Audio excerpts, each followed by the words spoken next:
Pernah kepikiran nggak? Lu nabung tiap bulan, saldo naik, tapi hidup lu kok rasanya gitu-gitu aja. Bahkan makin kesini, duit terasa makin cepet habis. Pertanyaannya sederhana tapi nyentil. Kalau nabung itu aman, kenapa makin banyak orang yang rajin nabung justru tetap kejebak hidup pas-pasan? Di sini gue mau ngomong jujur, tanpa basa-basi bank, tanpa brosur manis. Gue mau lu paham satu hal dari awal. Menyimpan tabungan di bank itu bukan dosa, tapi menjadikannya satu-satunya strategi itu kesalahan besar. Kesalahan yang pelan-pelan, tanpa bunyi, nyikis nilai kerja keras lu. Lu nggak bangkrut hari ini, tapi tiap bulan lu kehilangan daya beli. Dan masalahnya, hampir nggak ada yang sadar itu. Orang kecil diajarin satu doktrin turun-temurun. Kerja keras, nabung, aman. Dari orang tua, guru, sampai iklan bank. Masalahnya, dunia udah berubah, tapi cara mikir kita masih dipaksa hidup di zaman lama. Harga naik, cicilan naik, kebutuhan naik, tapi tabungan disuruh diem manis di rekening. Video ini bukan ngajarin lu anti bank, bukan juga ngajarin spekulasi nekat. Ini soal ngebuka mata lu tentang cara kerja uang di dunia nyata. Versi warung, versi cicilan motor, versi dapur nebul tiap hari. Bukan versi buku tebal yang gak pernah ngerasain telat bayar listrik. Di video ini, gue bakal bongkar kenapa tabungan bisa habis tanpa ditarik, kenapa rasa aman itu palsu kalau lu gak ngerti sistem, dan apa langkah realistis yang bisa dilakukan orang biasa tanpa modal gede, tanpa ribet, tanpa jargon elit. Kalau lu ngerasa selama ini udah kerja keras tapi posisi hidup gak banyak berubah, video ini bukan hiburan, ini peringatan. Masalah utama orang kecil itu bukan malas, bukan juga kurang pinter. Masalahnya ada di pola pikir uang yang diwarisin mentah-mentah. Sejak kecil kita diajarin, kalau ada duit, simpan. Jangan macem-macem. Jangan ambil risiko. Aman itu nomor satu. Kedengarannya bijak, tapi di dunia nyata, aman versi rakyat itu sering berarti diam. Sementara sistem terus jalan ninggalin kita. Secara psikologi, nabung di bank bikin efek tenang palsu. Saldo kelihatan utuh, angka nggak berkurang, hati merasa aman.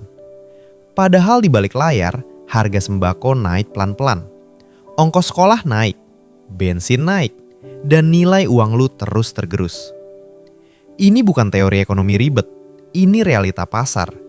Uang lu nggak hilang, tapi kemampuannya buat beli hidup makin mengecil. Sekarang kita ngomong sistem. Bank itu bukan lembaga amal. Bank hidup dari muterin uang lu. Uang lu dipinjemin lagi, diputer, diproduktifkan. Lu dapat bunga receh, bank dapat margin gede. Masalahnya bukan bank jahat, tapi sistemnya memang bukan didesain buat bikin orang kecil kaya. Sistem ini cuma ngajarin orang kecil jadi penonton yang rapi dan patuh. Lingkungan juga ikut nyeret. Temen lu bilang, yang penting ada tabungan. Keluarga bilang, yang penting aman. Tapi jarang yang ngomong, aman dari apa? Aman dari bangkrut hari ini, tapi rentan miskin di masa depan. Ini jebakan kolektif yang dianggap normal. Di titik ini, pemahaman soal cara kerja uang di lapangan jadi krusial. Bukan soal teori inflasi di buku, tapi soal kenapa warung tetangga yang muterin stok bisa bertahan, sementara pegawai rajin nabung malah ngos-ngosan. Uang itu makhluk aktif. Kalau dipaksa diam terlalu lama, dia mati pelan-pelan. Kalau lu masih nganggep nabung di bank sebagai tujuan akhir, bukan alat sementara, lu lagi main di permainan yang aturannya bukan lu yang bikin. Dan selama lu nggak sadar ini sekarang, sistem akan terus menang tanpa harus nyentuh lu sama sekali. Sekarang gue ajak lu masuk ke inti masalahnya. Kita bahas pelan-pelan, tanpa istilah ribet. Kenapa uang yang lu simpan rapi di bank bisa habis padahal nggak pernah lu ambil? Jawabannya bukan karena bank nyolong, tapi karena cara kerja uang itu sendiri. Anggap uang lu itu seperti beras di warung. Kalau lu simpan beras di gudang, aman, kering, nggak dimakan tikus. Tapi harga beras di pasar naik tiap bulan. Artinya apa? Beras yang lu simpan nilainya turun dibanding harga di luar. Lu gak kehilangan berasnya, tapi lu kehilangan kemampuan buat tuker beras itu dengan barang lain. Itu yang kejadian sama tabungan. Tabungan itu uang diem, dia nggak kerja. Sementara dunia di sekelilingnya terus bergerak. Inflasi itu ibarat kebocoran halus di ember.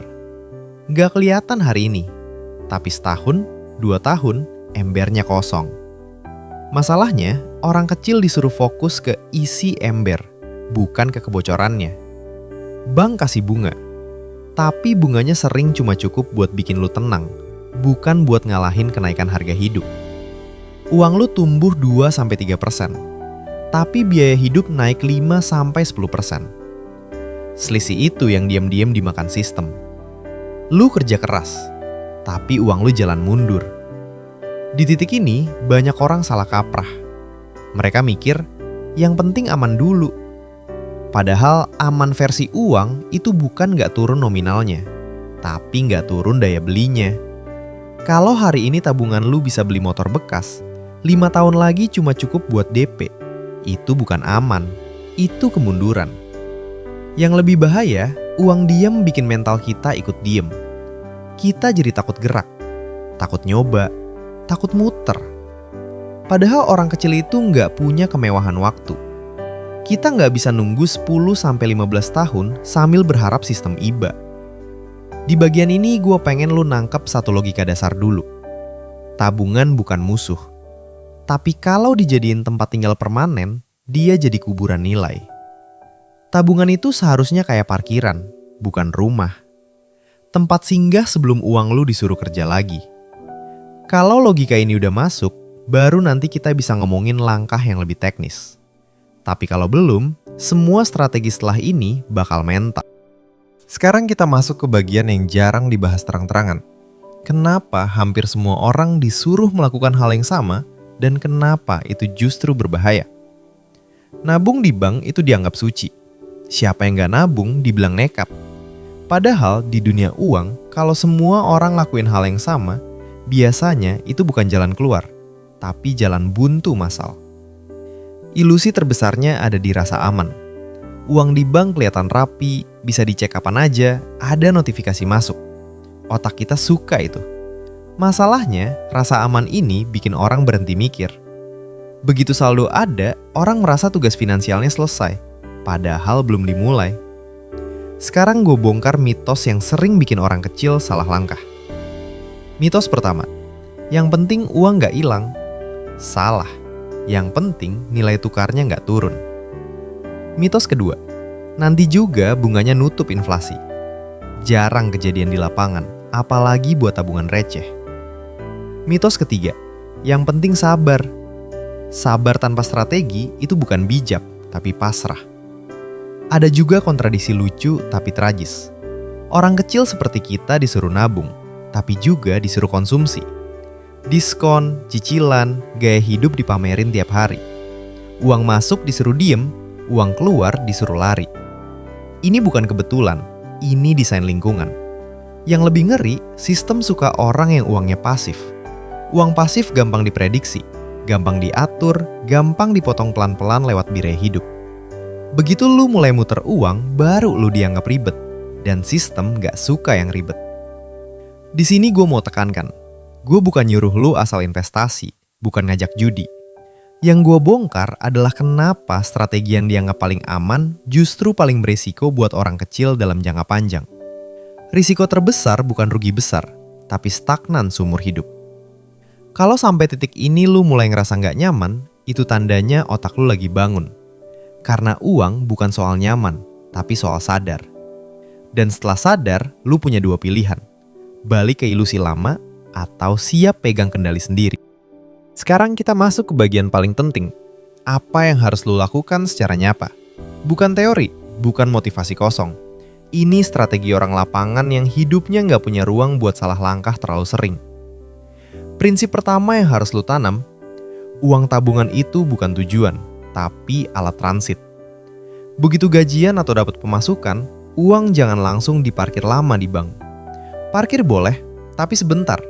Setelah itu, harus ada rencana jelas. Uang ini mau dijadikan apa? Langkah pertama, pisahkan uang bertahan hidup dan uang bertumbuh. Uang bertahan hidup itu buat makan, listrik, sekolah, cicilan. Ini wajib aman dan cair. Simpen di bank nggak masalah. Tapi uang bertumbuh, meski kecil, jangan disatukan. Banyak orang gagal bukan karena nggak punya uang besar, tapi karena semua uang dicampur jadi satu. Akhirnya semuanya habis buat hidup hari ini. Bahkan 5-10% dari penghasilan kalau dipisah, itu udah senjata. Langkah kedua, paksa uang lu punya fungsi. Orang kecil sering nunggu, nanti kalau udah banyak. Itu jebakan. Di dunia nyata, uang kecil justru harus paling aktif. Contohnya sederhana, stok barang kecil buat dijual lagi, alat kerja buat ningkatin penghasilan, skill yang bisa langsung diuangkan. Ini bukan investasi gaya Wall Street, ini muterin duit ala warung. Barang datang, muter, balik modal, ulangi. Langkah ketiga, bangun aset yang dekat sama hidup lu. Jangan mulai dari yang jauh dan ribet. Kalau lu kerja harian, pikirin alat yang bikin kerja lu lebih cepat. Kalau lu jualan kecil, pikirin stok yang paling sering dicari. Kalau lu punya motor, pikirin cara motor itu bisa nambah pemasukan. Aset terbaik buat orang kecil itu yang lu pahami, pegang, dan lihat tiap hari. Sekarang soal manfaat mentalnya. Begitu uang lu gak cuma diem, tapi bergerak, rasa percaya diri naik. Lu gak lagi nunggu akhir bulan dengan cemas. Lu tahu ada sistem kecil yang lu pegang. Ini penting, karena kemiskinan itu bukan cuma soal uang, tapi soal rasa gak berdaya. Saat lu mulai muter uang sendiri, sekecil apapun, mental lu naik level. Tantangan pasti ada. Godaan konsumtif, omongan orang, rasa capek. Di sini strategi cerdas jalanan dipakai. Jangan bilang ke semua orang rencana lu. Lingkungan seringkali bukan jahat, tapi refleks narik balik ke zona nyaman. Kedua, pakai sistem, bukan niat.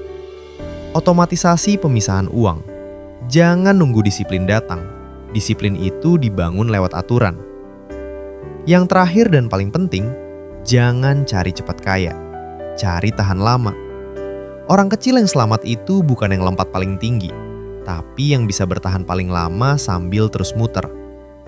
Bank tetap dipakai, tapi bukan dijadikan alpar. Tabungan tetap ada, tapi bukan dijadikan kuburan nilai. Lu pegang kendali, bukan cuma ikut arus. Kalau lu konsisten sama langkah-langkah ini, pelan-pelan lu bakal sadar. Uang lu gak nambah drastis, tapi hidup lu jadi lebih stabil dan punya arah. Dan di dunia yang makin keras, arah itu jauh lebih mahal daripada sekedar saldo. Kalau gue ringkas semua yang barusan kita bahas, intinya satu. Uang yang diam terlalu lama itu bocor pelan-pelan.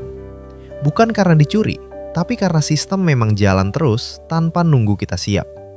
Nabung di bank bukan kesalahan, tapi menjadikannya satu-satunya pegangan hidup itu blunder yang diwariskan turun-temurun. Kita udah bongkar akar masalahnya.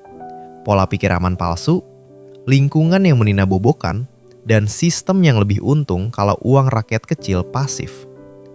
Kita juga udah bahas logika dasarnya. Yang harus dijaga bukan angka saldo, tapi daya beli dan arah hidup. Lalu kita masuk ke senjatanya. Pisahin uang hidup dan uang tumbuh. Paksa uang punya fungsi, dan bangun aset yang dekat dengan keseharian lu.